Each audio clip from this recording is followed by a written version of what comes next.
नमस्कार बच्चों, welcome back to my YouTube channel base of education Mathura. प्यारे बच्चों, आज हम करने वाले हैं क्लास 8 के सामाजिक विज्ञान में हमारे तीत यानी इतिहास के महत्वपूर्ण क्वेश्चन आंसर को। ठीक है, तो जो चैप्टर हम करने वाले हैं उसका नाम है जब जनता बगावत करती है, यानी 1857 और उसके बाद। तो प्यारे बच्चों ध्यान देंगे, बहुत सारी जो पुरानी किताबें हैं उसमें ये चैप्टर नंबर दे रखा है, 5 दे रखा है।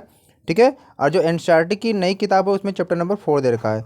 तो चाहे आपके पास नई किताब हो या पुरानी किताब हो, आपको केवल देखना है कि ये चैप्टर का नाम क्या है, जब जनता बगावत करती है। ठीक है, इस चैप्टर के क्वेश्चन आंसर को हम करने वाले हैं। ठीक है, तो चलिए देखते हैं। पहला क्वेश्चन यहाँ पर दे रखा है, क्या कर रहा है कि झांसी की रानी लक्ष्मीबाई की अंग्रेजों से ऐसी क्या मांग थी जिसे अंग्रेजों ने ठुकरा दिया। तो इसका आंसर लिखेंगे कि झांसी की रानी की मांग, झांसी की रानी चाहती थी कि कंपनी उसके पति की मृत्यु के बाद उसके गोद लिए हुए बेटे को वैध उत्तराधिकारी मान ले। वो मतलब झांसी की रानी ये चाहती थी कि उसके द्वारा जो गोद लिया गया बेटा है उसको क्या है, वैलिड माना जाए, यानी कि उत्तराधिकारी मान लिया जाए। ठीक है,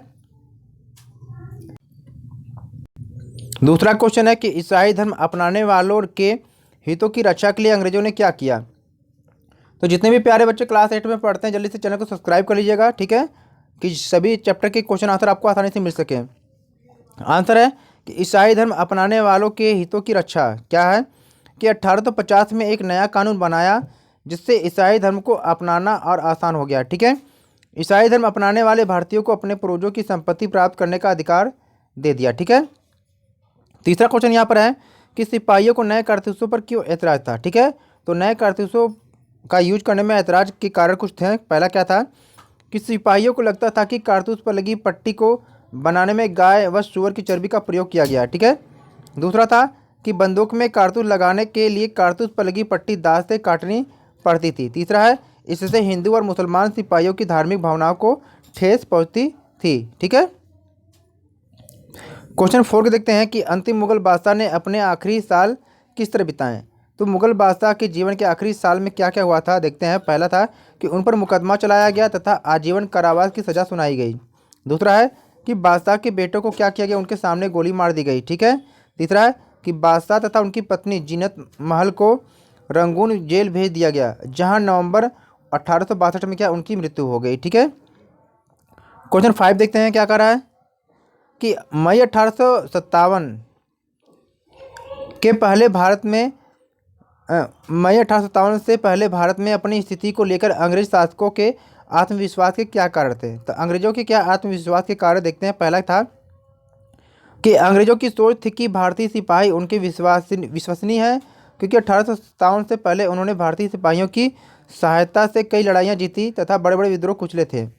अब क्या है, दूसरा है कि अंग्रेज शासक जानते थे कि कई स्थानीय राजा व जमींदार उनके शासन का समर्थन करते हैं, क्योंकि स्थानीय शासकों ने अपने हितों की रक्षा के लिए कंपनी के साथ बातचीत की। ठीक है, तीसरा है कि स्थानीय शासकों की स्वतंत्रता घटती जा रही थी, क्योंकि उनकी सेना को भंग कर दिया गया था तथा उनके राजस्व वसूलने के अधिकार भी छीन लिया गया था। अतः वे भारत में अपनी स्थिति को लेकर आत्मविश्वास से भरे हुए थे। ठीक है, क्वेश्चन 6 को देखते हैं क्या करा कि बहादुर शाह जफर द्वारा विद्रोहियों को समर्थन दे देने से जनता और राज परिवारों पर क्या असर पड़ा। जनता और राज परिवारों पर असर जो पड़ा उसको देखते हैं कि बहादुर शाह जफर के समर्थन से जनता बहुत उत्साहित हुई, उनका उत्साह और साहस बढ़ गया, इससे उन्हें आगे बढ़ने की हिम्मत और उम्मीद और आत्मविश्वास मिला। ठीक है, दूसरा क्या है, ब्रिटिश शासन के विस्तार से भयभीत बहुत सारे शासकों को लगने लगा कि अब फिर से मुगल बादशाह अपना शासन स्थापित कर लेंगे, जिससे वे अपने इलाकों में बेफिक्र होकर क्या शासन चला सकेंगे। तीसरा क्या था कि विभिन्न ब्रिटिश नीतियों के कारण जिन राज परिवारों ने अपनी सत्ता खो दी थी, वे इस खबर से बहुत खुश हुए, क्योंकि उन्हें लगने लगा था कि अब ब्रिटिश राज खत्म हो जाएगा और उन्हें अपनी सत्ता वापस मिल जाएगी। ठीक है, क्वेश्चन 7 को देखते हैं कि अवध के बागी भूस्वामियों से समर्पण करवाने के लिए अंग्रेजों ने क्या किया। ठीक है, तो देखते हैं कि अवध के बागी भूस्वामियों का समर्पण। पहला था कि अंग्रेजों ने कुछ भूस्वामियों, राजाओं, नवाबों पर मुकदमे चलाए तथा उन्हें फांसी दे दी। दूसरा क्या था कि अंग्रेजों ने घोषणा की कि जो भूस्वामी ब्रिटिश राज के प्रति स्वामी भक्त बने रहेंगे उन्हें अपने ज़मीन पर पारंपरिक अधिकार का उपभोग करने का या स्वतंत्रता बनी रहेगी। तीसरा कि जिन भूस्वामियों ने विद्रोह किया था यदि उन्होंने किसी अंग्रेज की हत्या नहीं की, वे आत्मसमर्पण करना चाहते हैं तो उन्हें सुरक्षा की गारंटी दी जाएगी और ज़मीन पर उनका अधिकार भी बना रहेगा। ठीक है। क्वेश्चन 8 क्या कर रहा है कि 1857 की बगावत के फलस्वरूप अंग्रेजों ने अपनी नीतियाँ किस तरह बदल दी। तो देखते हैं कि अंग्रेजों की नीति में बदलाव। पहला पॉइंट है कि ब्रिटिश संसद ने 1858 में एक नया कानून पारित किया और ईस्ट इंडिया कंपनी के सारे अधिकार ब्रिटिश साम्राज्य के हाथ में सौंप दिया। दूसरा क्या है, ब्रिटिश मंत्रिमंडल में एक सदस्य को भारत मंत्री के रूप में नियुक्त किया गया। उसे सलाह देने के लिए एक परिषद का गठन किया गया जिसे इंडिया काउंसिल कहा जाता था। तीसरा है कि भारत के गवर्नर जनरल को वायसराय कहा जाने लगा। ठीक है, ये सबसे बड़ा बदलाव था। चौथा कि भाई देश के सभी शासकों को भरोसा दिया गया कि भविष्य में कभी भी उनके भू क्षेत्र पर कब्जा नहीं किया जाएगा। भारतीय शासकों को ब्रिटिश साम्राज्य के अधीन शासन चलाने की छूट दी गई।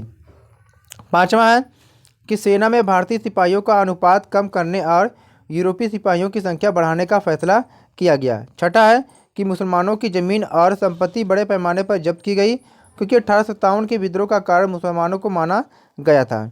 अगला है कि अंग्रेजों ने भारत के लोगों के धर्म और सामाजिक रीति रिवाजों का सम्मान करने का निर्णय लिया।